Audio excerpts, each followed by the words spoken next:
బులెటిన్లో మరో breaking news చూస్తున్నాం. అమెరికాలో పోలీస్ దురహంకారానికి తగిన శాస్తి జరిగింది.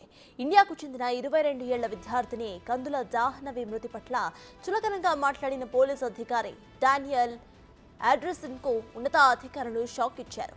అమెరికాలో గత ఏడాది సియాటిల్ పోలీస్ పెట్రోలింగ్ వాహనం ఢీకొని మృతి చెందారు తెలుగు అమ్మాయి కందుల జాహ్నవి. అయితే ఆమె మృతి పట్ల పోలీస్ అధికారి డానియల్ ఆర్డర్ చులకనగా మాట్లాడాడు. దీంతో విచారణ అనంతరం తాజాగా ఆయనను ఉద్యోగం నుంచి తొలగించారు ఉన్నతాధికారులు.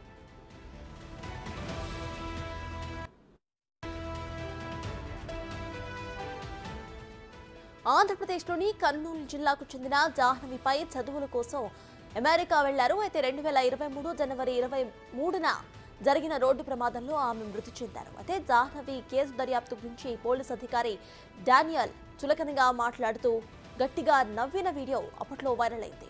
ఆమె ఓ సాధారణ వ్యక్తి, ఈ మరణానికి అంత విలువ లేదు, $11,000 చెక్కు రాస్తే సరిపోతుంది అంటూ డానియల్ మాట్లాడటం తీవ్ర దుమారం రేపింది.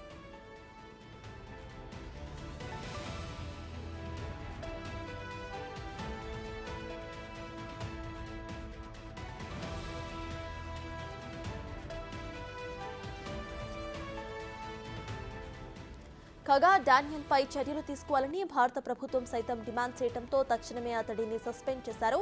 తాజాగా ఉద్యోగం నుంచి తొలగిస్తూ తుది చర్యలు తీసుకున్నారు ఉన్నతాధికారులు.